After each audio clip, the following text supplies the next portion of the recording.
Oh, that is the last slide, but we'll get there. Can we go back to the start? All right. Wasn't thinking about filling time here, but thank you, Pat. And let's talk about project management. So the past few companies I've worked at have all had projects they want to get done, goals they want to achieve, and constraints along the way. But what these companies didn't often have were dedicated project managers, which meant project management became a part-time job of mine as an engineering manager.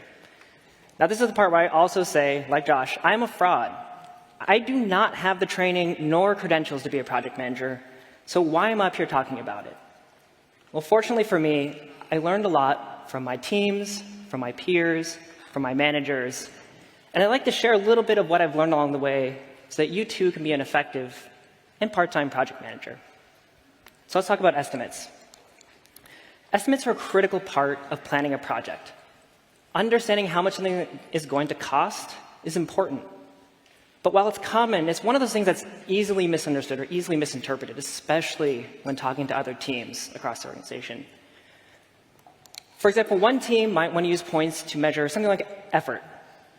Points represent some subjective combination of perceived effort, perceived complexity, and ambiguity. And these can be great for relative estimates, but don't really answer some of the bigger questions, like when will this project get done? Another team might want to use something like time or duration, say 1 point per day.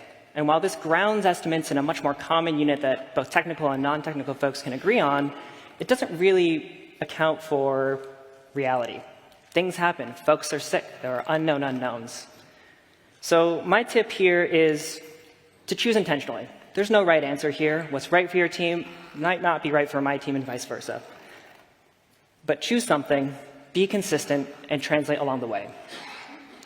And if you happen to use time, take this one more step and be sure to clarify what folks mean by estimate, whether this is cost or time in a vacuum or commitment and when something will get done.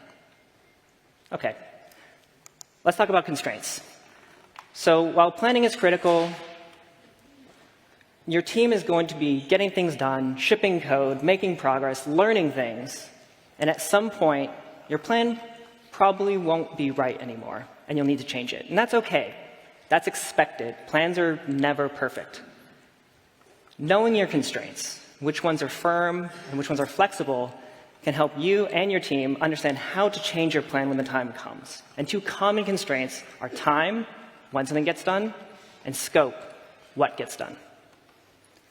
In a previous life, I used to work for a health insurance company. And US healthcare is weird for a number of ways, but one of them is that you can only buy insurance during certain days of the year. This is called the open enrollment period. And this open enrollment period wasn't defined by me, wasn't defined by my team, or even my company. It was set by the government, which meant that we as a company knew that there was a fixed time that our company could sell our product, and we had no control over that.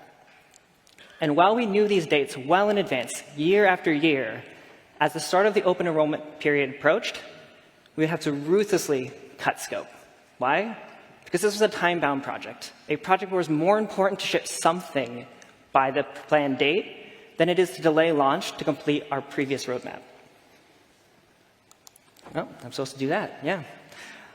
Let's take another example. Let's say that your team finds a significant security bug. A couple of nervous laughs, okay. Now, there's definitely time urgency here. But half fixing the bug doesn't really cut it. It doesn't really solve the problem. So whether it's today, tomorrow, or next week, shipping the complete fix is really the point, and shipping less doesn't really make sense. So this is a scope-bound project, one where it makes more sense to ship the original scope than it does to hit a pre-planned or particular deadline. So the tip here is to align early, understand whether you're time-bound or scope-bound, and choose one. Because plans are going to change, and there'll be a lot less drama if you're all on the same page. Okay, now we've talked about constraints a bit, let's talk about critical path analysis. And this is a tool that helps you find, monitor, and unblock your bottlenecks to help your teams execute more effectively. Now, like project management, this has a formal definition invented by folks who are much smarter than me. And what I'd like to show you here is a simplified version that I've used to get a lot of the benefit with a lot less of the effort. And while this is most useful for large or complex projects with a lot of moving parts, let's start with a simple example to illustrate, building a web form. So the first thing we're going to do, estimate all of our tasks. So building a web form, I have a front end for users to interact with, I have a back end to handle requests, and I have a database to store the result. And of course, I want to launch the thing. Next, I'm going to map out sequential tasks so that things that depend on each other appear in a single sequence. In this case, I can't really complete my back end without understanding how the database is going to look. Next, I'll note the critical path. This is the sequence of tasks with the largest total estimate. And I'll iterate, because the critical path can move. OK, so why does any of this matter? First thing it tells us is when a project could be completed. Now, the critical path is the bottleneck here. We can't finish this project any faster than that sequence of tasks. So this is going to take, if I'm using units of days here, at least 5 days. But it also tells us about staffing. If I have 2 engineers and I split up work this way, I can get this done in 5 days. Great. This also gives me an opportunity to look at tasks on my critical path and see if I can maybe refactor them, break them up, assign them to multiple folks. So in this case, let's say I take that database task and I move it from one task to both the data model and the migration. I can add a 3rd engineer, and I can get this thing done in 4 days instead of 5. It also tells you as a project manager where you should focus. Again, part-time. You have a lot of other stuff going on. Assuming that we care about when this project launches, only delays in the critical path are going to slow down the overall project. So say that migration task, if it happens to take 2 days instead of 1, that's OK, because the front end is still blocking our release. And lastly, this gives us an opportunity to spot some of the non-obvious dependencies when we're planning out a project. Now, for example, I've thought I did my due diligence and mapped out everything I need to do to ship this web form. But most significant features are going to require some form of QA. And most significant QA is probably going to require a plan. And this is great, because now I've made it very explicit what my dependencies are to ship this project.